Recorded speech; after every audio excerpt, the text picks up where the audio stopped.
Umuugong ang politika ngayong gabi matapos kumalat ang ulat na bigla umanong kumilos ang Korte Suprema laban sa ilang desisyong iniuugnay kay Pangulong Ferdinand Bongbong Marcos Jr. Ayon sa mga paunang impormasyon, isang kontrobersyal na petisyon ang biglang inakyat at agad na tinanggap para sa urgent review, bagay na naging mitsa ng matinding espekulasyon sa social media. Nagsimula ang pangamba at tanong ng publiko kung ano ang magiging implikasyon nito sa administrasyon. Sa loob naman ng palasyo, napaulat na ikinagulat ng ilang opisyal ang bilis ng galaw ng Korte Suprema, lalo na't hindi inaasahang agad itong bibigyan ng prioridad. May ilang insider na nagsabing nagkaroon umano ng emergency meeting upang pag-usapan ang posibleng epekto sa kasalukuyang mga programa ng pamahalaan. Habang wala pang opisyal na pahayag, lalong nag-init ang diskusyon sa publiko at mga political analyst hinggil sa biglaang takbo ng pangyayaring ito. Sa kabila nito, nananawagan ang ilang tagapagsalita ng gobyerno at mga opisyal ng hudikatura na maghinay-hinay sa pagpapakalat ng haka-haka hanggat walang inlalabas na opisyal na desisyon ang Korte Suprema. Pinatitiyak nilang ang anumang proseso ay dadaan sa tamang pag-aaral at legal na pagsusuri. Sa ngayon, nakaantabay ang buong bansa sa susunod na magiging anunsyo habang patuloy na umiikting ang tensyon sa larangan ng politika.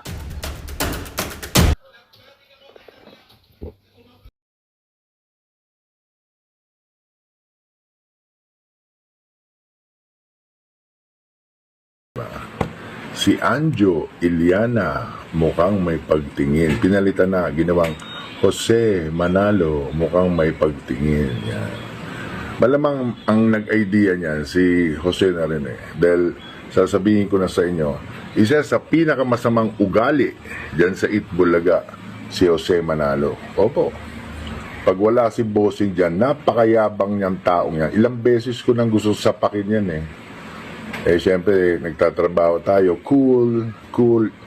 Napakayabang niya. Tsaka may atraso sa akin yan. Yang si Jose Manalo. Ito na, for the first time, at aminin ko sa inyo, nung ako po ay hiwalay sa aking asawa, nagkaroon po ako ng girlfriend at minahal ko naman siya. Sa katunayan, nag-live-in kami ng almost 1 year.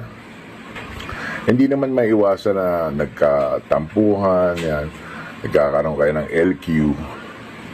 O, yung girlfriend kong yan ay, dancer ng Itbulaga. Kasi gusto ko yung yung mababait, gusto ko yung hindi mayaman, gusto ko yung masipag. Yan naging girlfriend ko yan. Mamaya i-reveal ko yung pangalan. Minsan nag-LQ kami, ay nagsumbong sa akin yung girlfriend ko. Sabi sa akin na kasi medyo parang umiiyak siya nun eh. Pinagalitan daw siya ng Jose Manalo. Ang sabing ganon, bakit ka kumakabit sa may asawa? May asawa na yun. Hiwalay mo yan si Anjo, may asawa na yan. Di hiwalay na nga ako, di ba? Pero sinabi ni Jose Manalo dun sa babae, hiwalay mo na yan. May asawa na yan, pinagalitan. So, medyo nag-iiyak yung girlfriend ko. So, ang ending, nung medyo naghiwalay kami, ang ending, etong Jose Manalo, inahas pala ako. Kaya pala niya ginawa yun. Oo, ngayon asawa na niya, si Mergin. Nako po. Ang dami palang istorya sa Itbulaga, no? Hindi, si Anjo Iliana po ang sasabi o magbubunyag lahat po ng behind the scene ng Itbulaga, ha? Ito, hintayin po ninyo si Vic Soto tsaka si Joey De Leon, susunod na. Susunod na, ba? Meron pa nga ako nakitang picture mga ka-reaction eh. Mamaya ako ipapakita yung picture, hindi ko po alam kung totoo yun o hindi. Yun daw anak ni, Luna, yung asawa ni Vic Soto, yung panganay. Anak daw ni Tito Soto, pero hindi ako naniniwala dun sa picture na yun eh. O, hindi ako naniniwala. Maranan, yan. Yun. Hiwalay mo yan si Anjo, may asawa na yan. Di hiwalay na nga ako, di ba? Pero sinabi ni Jose Manalo dun sa babae, hiwalay mo na yan. May asawa na yan, pinagalitan. So, medyo nag-iiyak yung girlfriend ko. So, ang ending, nung medyo naghiwalay kami, ang ending, etong Jose Manalo, inahas pala ako. Kaya pala niya ginawa yun. Oo, ngayon asawa na niya, si Mergin Maranan. Yan. Girlfriend ko yan, 1 taon. Ano kami niyan, okay kami niyan, wala kaming problema masyado niyan. Ang ano ko lang, ahas talaga tong Jose Manalong to eh. Naku, Biro mo, nagkakaso na sila nung asawa niyo dati. Naalala niyo yun, sila mag-asawa, nagbenta ng bangin. Sumalangit na yung kanyang asawa, alam ko, pumanaw na yun. Pero naalala niyo, may kaso yan, iiyak-iyak pa yan si Jose Manalo nun dahil may iyak yan eh. Kasi kukulong na siya.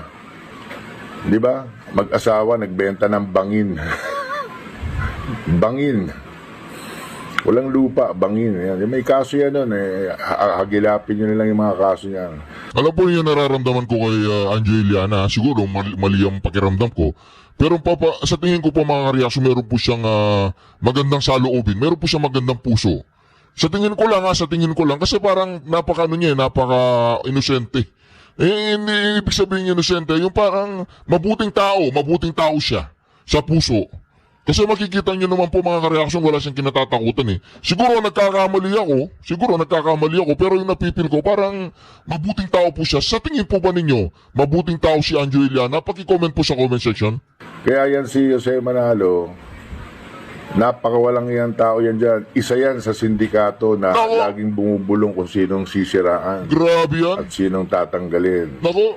At ako, malamang tinirabaho niya na siniraan ako ng siniraan. Bakit? Eh siyempre, di hamak naman na mas may itsura naman ako kaysa sa kanya. Eh sa kanta lang eh, si Anjo Iliana, mukhang may pagtingin. Pinalitan. Malamang idea niya yan. Si Jose Manalo, mukhang may, ang layo, di ba? Ang pangit. Kasing pangit ng ano niya, ugali, tsaka ng Itsura.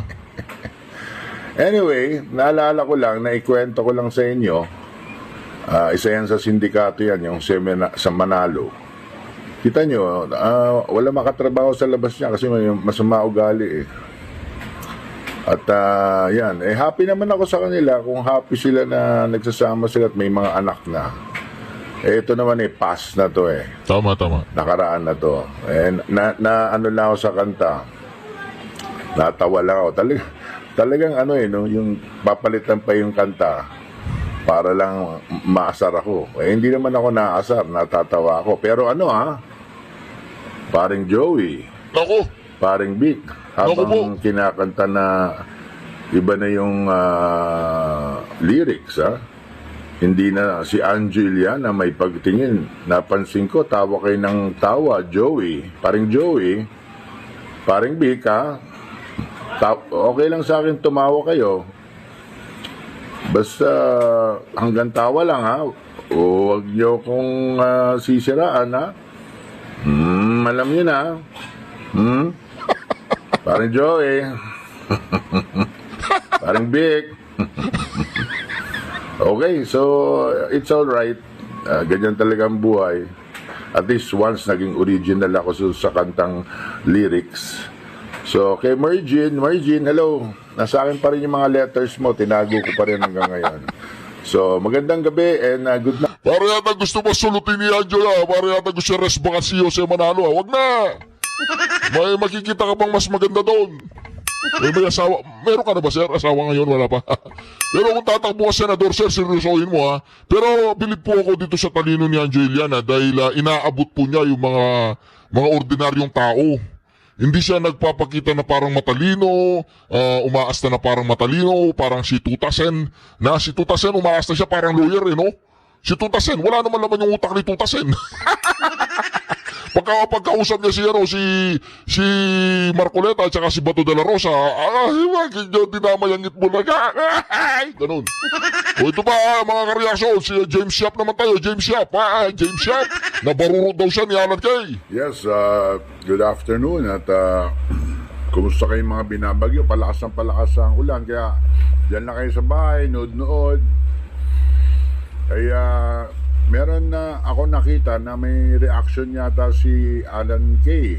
Naku po. Dahil dun sa mga supporters natin na pinapatakbo ko ng senador. Ang tawag na nga sa akin ngayon Kuya Sen. Bakit kaya ako tinawag na Kuya Sen? Anyway, ang sabi ni Alan Kay, according to dun sa nabasa ko wag na daw akong pumasok kasi makakadagdag lang daw ako sa problema. Siyempre, opinion niya yun. O ngayon natapos na siya magbigay ng opinion, pwede na akong magkwento ngayon. Ganun kasi ako Siraan mo ko, kwentuhan kita. Umanda nga, ito mo yung picture Ayan Anjo Iliana sinupalpal ni Alan Kay na sa ambisyoso nitong maging senador. Kapag nanalo akong senador, mababawasan ng isang magnanakaw, madadagdagan ngayon ng isang hanes na senador.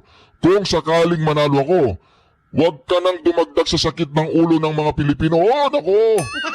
Sakit ng ulo daw si Kuya Sen. Nako, Kuya Sen. Kailangan mo sagutin yan, Kuya Sen. Nako, Kuya Sen. Sagutin mo, Kuya Sen. Ito mga kareaksyon. Ang sagot ni Kuya Sen. Yes, good afternoon at kumusta kayong mga binabagyo? Palakas ang ulan, kaya dyan lang kayo sa bahay, nood-nood. Kaya meron na ako nakita na may reaction yata si Alan Kay dahil dun sa mga supporters natin na pinapatakbo ko ng senador. Ang tawag na nga sa akin ngayon Kuya Sen. Bakit kaya ako tinawag na Kuya Sen? Anyway, ang sabi ni Alan Kay, according to dun sa nabasa ko wag na daw akong pumasok kasi makakadagdag lang daw ako sa problema. Siyempre, opinion niya yun. O ngayon natapos na siya magbigay ng opinion, pwede na akong magkwento ngayon. Ganun kasi ako Siraan mo ko, kwentuhan kita. Yan. Unang-una, si Alan Kay, masama loob ko dyan dahil binentahan ako niyan ng Lincoln Navigator na napakamahal. Parang nasa 2 ewan ko i-correct niyo kung mali ako, parang 2.6 million na Navigator. Lincoln Navigator SUV. Hindi ko alam, yung binenta sa akin sira pala. Yung alalay niya nung pagkatapos ibenta, sabi sa akin, naku, dapat di mo na binili yan, sirain yan. So in other words, bukod sa nabili ko ng 2.4 million, pinaayos ko yung kasi yun air suspension, gumastos ako ng 900,000 tapos nabenta ko na lang siguro mga 1 million kay R33, yung kaibigan ni So masama loob ko, sabi ko masamang ugaling baklita pala to. Simula nun hindi na ako masyado nagdidikit dyan. Tapos nung araw, ang yabang yan dati, lahat daw ng basketball player na amateur binubuking niya. Sabi ko, paano mo na bubuking yan? Binibigyan lang daw ng rubber shoes, tapos inuuwi na. Pinagmamalaki niya dati yung dalawang magkapatid na taga San Beda. Lagi naman niya niyayabang. May nagtanong, ewan kung si Joey De Leon ang nandun doon. Tinanong, si James Yap. Tumatawa-tawa siya, tapos umamin siya na dinala niya daw si James Yap sa bahay niya dun sa Tandang Sora. Nako? Binigyan lang ng magandang rubber shoes, na booking na niya. O yan, James Yap, galing kay Alan Kay yan, na booking ka na daw ni Alan Kay. Sa kanya mo tanungin, siya yung nagkikwento Nako wala, po. baka nagyayabang lang yon. Pero pag mga ganon, dapat yun hindi na kinikwento, diba? Dapat di na pinagyayabang. Pero yung pong pinagyabang niya, Mr. Counselor James Yap, nung hindi ka pa daw professional, sapatos lang daw ang katapat mo, na booking ka na. Nako? Kaya yun po. At maraming salamat, Alan Kay. At sige, banatan mo ako at baka may alam pa ako sa iyo. Maraming salamat at abangan ang susunod na kabanata. Wala mo tayong magagawa mga kareaksyon. Si Joey Iliana, si Kuya Sen ay talagang all out war na mga kareaksyon. O pati itong si Big Soto at saka itong si Joey De Leon, nawarningan ha. Palagay ko hindi pa titigil ito mga kareaksyon dahil maraming kumakana, no? O, di ba? Siguro napapanahon na para malaman niya na ang totoo. Ay, ito na naman. Ano po kaya ito totoo na to? Alright, tuloy. Kung bakit may samaan ng loob kay Tito Vicente Soto.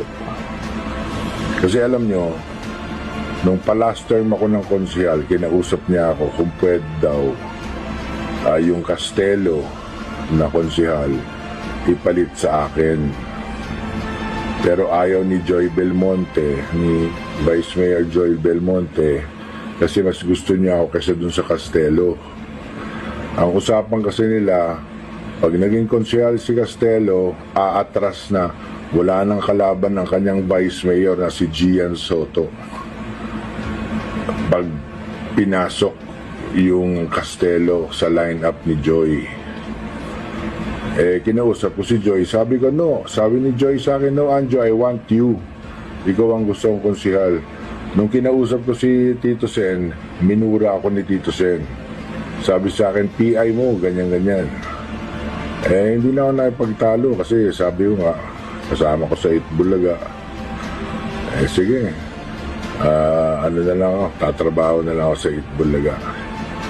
Yung pangalawang kasalanan sa akin ni Tito Soto, na tinuring ko siyang kapatid, minsan nga tinuturing ko siyang ama, nung binakbakan ako ni Raffy Tulfo.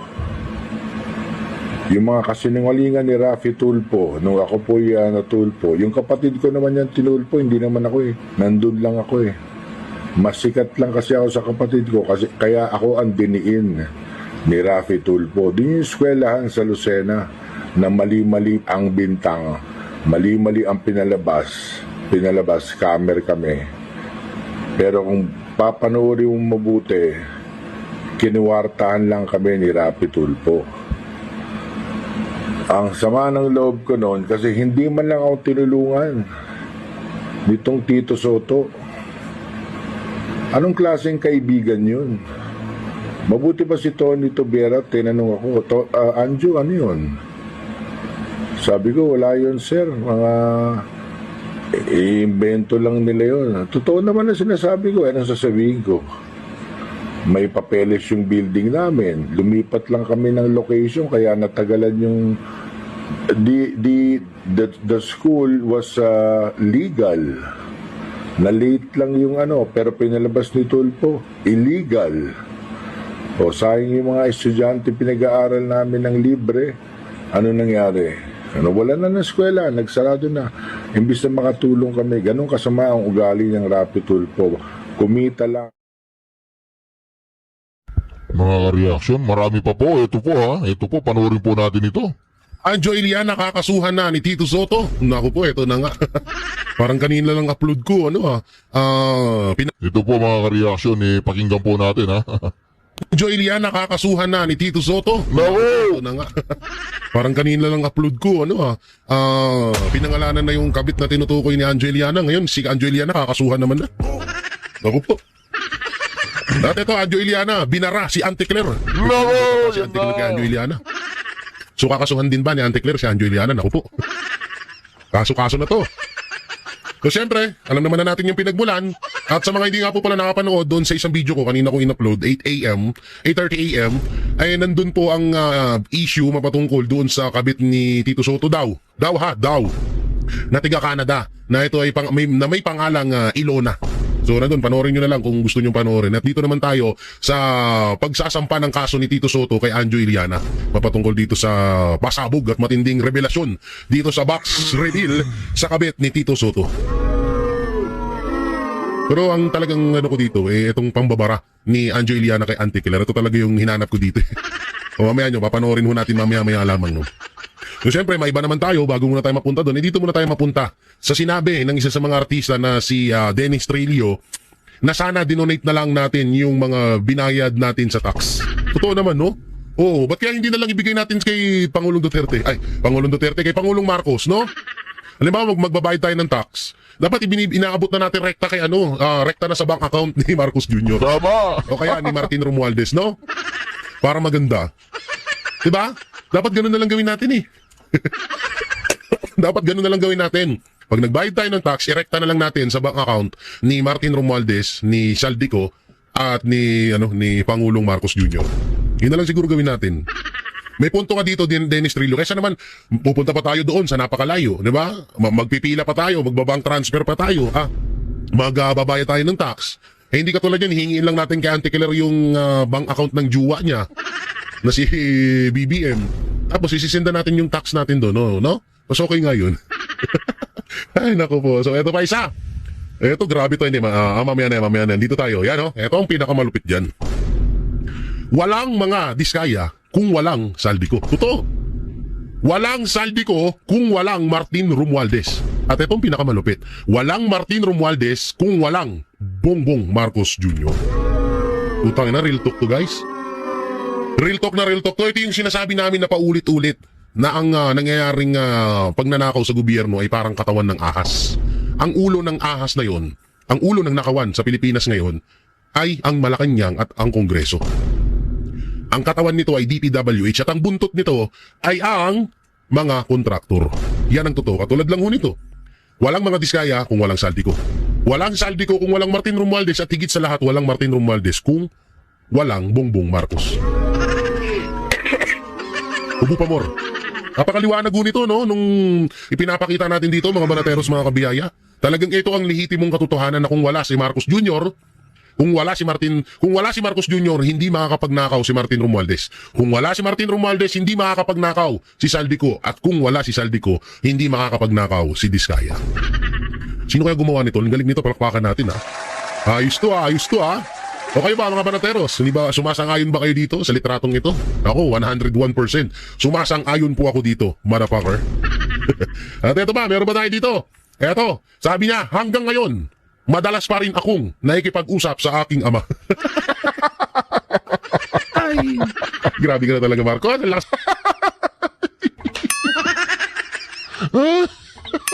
Sa tuwa yung pakmao. Wala ka sa tuwapak ni Marcos, nabirin mo ha. Meron siyang video. Ay, naisin ko ba rito? Wait lang, titignan ko ha. Sana nandito pa sa ano ko. Sana nandito pa sa cellphone ko. Putay na. Guys, tawa ako ng tawa. Tawa ako ng tawa na parang ang nangyari, gusto niyang mag-adjust yung bagyo sa atin. Gusto niya na magkaroon ng schedule yung bagyo kapag papasok sa Pilipinas. Sabi ko, anong klaseng utak ka meron? Wala na ata, nabura ko na. Sayang, pero sinabi niya talaga yun, guys. Mga banatero, sinabi niya yun. Na, dapat daw, eto daw kasing bagyo ngayon, wala na daw schedule pag pumapasok sa bansa natin. Putay na, kailan ba nagkaroon ng pag-asa nga, walang schedule eh. Pag-asa nga, hindi alam kung kailan pumapasok ang bagyo. Diba, hindi nila alam kung kailan, anong oras. Itangin na, ikaw gusto mo magbigay ng schedule yung bagyo sa'yo, lakas ang tama mo, pre. Ang tindi mo. Ang tindi mo doon. Iba ka sa pagkabangag ng iba. Ito yung sinabi na ito ni Atty. Rowena Guansong. Tanong ko lang sa mga adik. Kapag mabubatak kayo, ay nakakausap nyo rin ng tatay nyo. Ay, gago ka talaga, Atty. Rowena Guansong. Tanong ko rin kaya dito sa amin yan. Ang dami din dito eh. Dito sa Tagaytay, may mga paglalabas ako ng bahay, may mga nag-aabutan doon sa doon sa baba, Oo, minsan nandito ako sa rooftop. Tanaw ko nasa tuktok kami ng bundok eh. Tanaw ko eh.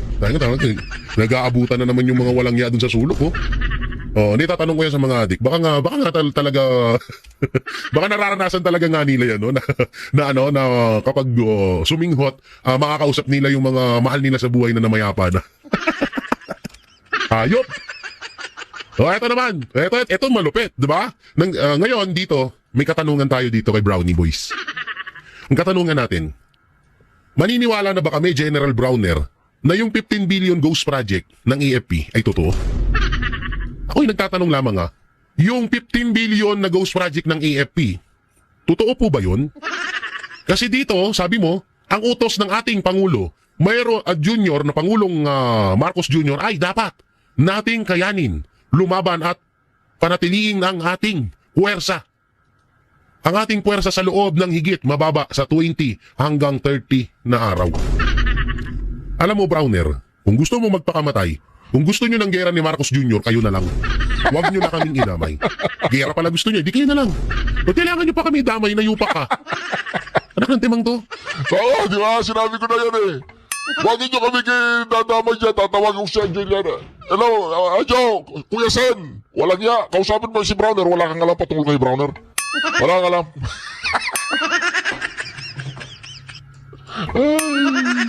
Kailangan maghanda kami. Maghahanda kami, oo. Maghahanda kami ng pagkain at pupunta kami ng Davao. Doon kami maninirahan. Kasi doon, alam namin, safe kami doon. Dito, hindi. Baka nga bombahin ng China tong Luzon eh. Kaya mga kamag-anak ko, nakaprepare na yan doon sa Davao, ha? Oo, nakabili na rin ako ng lupain doon. Wow, lupain. Hindi, doon na lang ako. May kiusap na lang ako kay Pastor sa kay OJC na ampunin na lang kami. Total, naging ano naman tayo, mga mababait na mga tao doon. Malawak naman doon sa kay OJC compound. Doon na lang kami maninira, at least doon, safe kami doon. Diba? Safe na safe kami doon. Kaysa naman dito. Tangin ng tungahib na ito, ano nung pumapasok sa utak nitong dalawang to. Masyado mong sinasamba si